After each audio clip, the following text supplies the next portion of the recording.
हाय, welcome everyone. मैं आपका अपने चैनल बीइंग प्रीतम पर स्वागत करता हूँ और आज मैं आपसे एक ऐसे टॉपिक पे बात करूंगा जो बहुत ही ज़्यादा चर्चा का विषय है एंड आई एम श्योर आप इस वीडियो को इंस्पिरेशनल पाएंगे। So without wasting your time, let's get started. Recently news में आपने सुना ही होगा कि ट्विटर के सीईओ पराग अग्रवाल बने हैं और Leena Nair France based fashion company Chanel की सीईओ बनी है। क्या आप बता सकते हैं इन दोनों सीईओज में कॉमन क्या है? जी हाँ, आपने बिल्कुल सही गेस किया।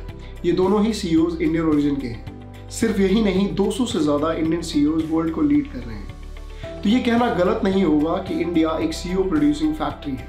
और सिर्फ इतना ही नहीं, अमेरिका की वाइस प्रेसिडेंट कमला हैरिस भी अमेरिकन इंडियन है और साथ ही साथ अमेरिका के प्रेजेंट प्रेसिडेंट जो बाइडेन ने 20 इंडियन ओरिजिन के लीडर्स को प्रोमिनेंट पोजीशन के लिए नॉमिनेट किया था। इससे ये पता चलता है कि इंडियन कम्युनिटी की अमेरिका में कितनी इंपॉर्टेंस है। और सिर्फ अमेरिका में ही नहीं, कनाडा, यूके, ऑस्ट्रेलिया और सिंगापुर में इंडियन ओरिजिन के मिनिस्टर्स, एमपीज और सेक्रेटरीज हैं। अब हम वीडियो में आगे 5 सबसे ज़्यादा पॉपुलर और सक्सेसफुल सीईओज की बात करेंगे और जानने की कोशिश करेंगे कि वो ऐसे क्या कॉमन फैक्टर्स हैं जो वर्ल्ड लेवल पर इंडियन सीईओज का डोमिनेंस बना हुआ है। चाहे वो गूगल के सीईओ सुंदर पिचाई, माइक्रोसॉफ्ट के सीईओ सत्या नडेला, पेप्सिको की सीईओ रह चुकी Indira Nooyi, Anshu Jain American based company Cantor Fitzgerald के सीईओ हैं और डच बैंक के सीईओ भी रह चुके हैं, और अजय सिंह बांगा मास्टर कार्ड के CEO. All of them have Indian IIT background and even world के 50% इंडियन ओरिजिन के सीईओज का बैकग्राउंड आईआईएम से है। तो अब जानने की कोशिश करेंगे कि इंडियन ओरिजिन सीईओज ग्लोबली कैसे लीड कर रहे हैं। तो बने रहिए इस वीडियो में और अगर आपको वीडियो पसंद आता है तो सब्सक्राइब जरूर कीजिए। तो why Indian origin CEOs are leading the top countries of the world? Indians का स्ट्रॉन्ग एजुकेशनल बैकग्राउंड और हर सिचुएशन में एडजस्ट करने की कला ही उनको ऊंचे पद पर पहुंचाता है। एक सवाल जो आपके दिमाग में आ रहा होगा कि आखिर क्यों इंडियन सीईओज ही ग्लोबल कंपनीज को लीड कर रहे हैं? तो इसका जवाब बहुत ही सिंपल है। इंडियंस बहुत ही आसानी से इंग्लिश लैंग्वेज में इंटरेक्ट कर लेते हैं और जिस तरीके से इंडियंस का माइंडसेट डेवलप किया जाता है वो कोई और कंट्री नहीं करती। इंडिया में चाहे बात बर्थ सर्टिफिकेट या डेथ सर्टिफिकेट की हो या फिर कॉलेज में एडमिशन लेने से जॉब पाने की, इंडियंस हर सिचुएशन में खुद को एडजस्ट कर लेते हैं क्योंकि हमें बचपन से ही हर एनवायरनमेंट में रहना सिखाया जाता है। साथ ही साथ इंडियन सीईओज अपनी सक्सेस का क्रेडिट अपने रूट्स, वैल्यूज और फैमिली मेंबर्स को देते हैं। Not just CEOs, Indians are creators to.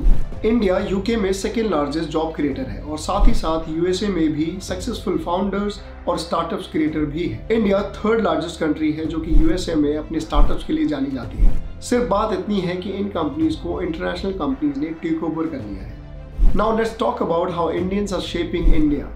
हम ऐसे बिजनेस पर्सनालिटीज की बात करेंगे जो सक्सेसफुल हैं और यूथ की इंस्पिरेशन भी हैं। बिलियनेयर्स के लिस्ट में जगह बनाने वाले श्रीधर बैम्बू एक सॉफ्टवेयर एम्पायर को गांव से चलाने वाले जोहो कॉर्पोरेशन के सीईओ हैं। रोपड़खेड़ा विलेज महाराष्ट्र से आने वाली दलित लड़की कल्पना सरोज आज कमानी टीम्स को हेड कर रही है। क्या आपने कभी सोचा है कि एक 6 साल का लड़का भी एंटरप्रेन्योर बन सकता है? तिलक मेहता एक Mumbai based startup papers and parcels के मालिक हैं। नवीन तिवारी, भावेश अग्रवाल, कुणाल शाह, दीप कालरा, बायजूस रविंद्रम, श्रीलक्ष्मी सुरेश, दिव्या गणोत्रा टंडन और ऐसे बहुत सारे टैलेंट से हमारा देश भरा है। बात करते हैं एक ऐसे स्टेट की जो कि एट प्रेजेंट आईटी हब बन चुका है। जी हाँ, मैं बात कर रहा हूँ बैंगलोर की, जिसकी पॉपुलेशन तो 12 मिलियन है बट वहाँ पर सॉफ्टवेयर डेवलपर्स 1 मिलियन है। बैंगलोर वर्ल्ड का 4th लार्जेस्ट टेक्नोलॉजी सेंटर है after California, silicon valley, London and Boston. Her business tycoon के लिए इंडिया एक प्रेफर्ड नेशन है because India is one of the largest economy. आगे हम वीडियो में जानेंगे अपार्ट फ्रॉम सीईओज और entrepreneurs how India produces more software engineers और ऐसे फैक्टर्स पे बात करेंगे जो प्रूव करेगा कि इंडिया एक फास्टेस्ट ग्रोइंग इकोनॉमी है। इंडिया की सॉफ्टवेयर इंडस्ट्री का टर्नओवर सऊदी अरेबिया के ऑयल प्रोडक्शन के टर्नओवर से भी बहुत ज्यादा है।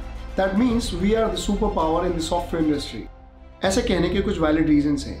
वर्ल्ड में इंडिया से 80% इंजीनियर्स निकलते हैं और अगर एम्प्लॉयमेंट की बात करें तो अगले 10 सालों में 5 मिलियन से 10 मिलियन जॉब अपॉर्चुनिटीज आएंगे। कुछ सॉफ्टवेयर कंपनी हैं जो कि इंडिया की इकोनॉमी को ग्रो करने में कॉन्स्टेंटली कंट्रीब्यूट कर रही हैं। इंडियन टैलेंट आर्टिफिशियल इंटेलिजेंस में टॉप कंट्रीब्यूटर्स में आता है। वाइजा, एमोटिक्स, जिपट्रैक्स, YOLO.ai या Cure.ai और ऐसे ही ना जाने कितने स्टार्टअप्स हैं हमारे देश में। बट इतना सारा टैलेंट होने के बाद भी what is the problem? Indian talent India में क्यों नहीं रहता? Let's understand why. As per the UN report 17.5 million people are Indian migrants. बहुत सारे रीजंस हैं कि इंडियंस अब्रॉड प्रेफर करते हैं obviously for a better life and good education system. But problem वो नहीं है, प्रॉब्लम है इंडियन गवर्नमेंट जो मेडिसिन, टेक्नोलॉजी और सब्सिडाइज्ड एजुकेशन में अच्छा खासा टैक्स लगाती है। As per the report by the online media, The Print, IITs, IIMs, NITs have just 3% of total students but get 50% of government funds.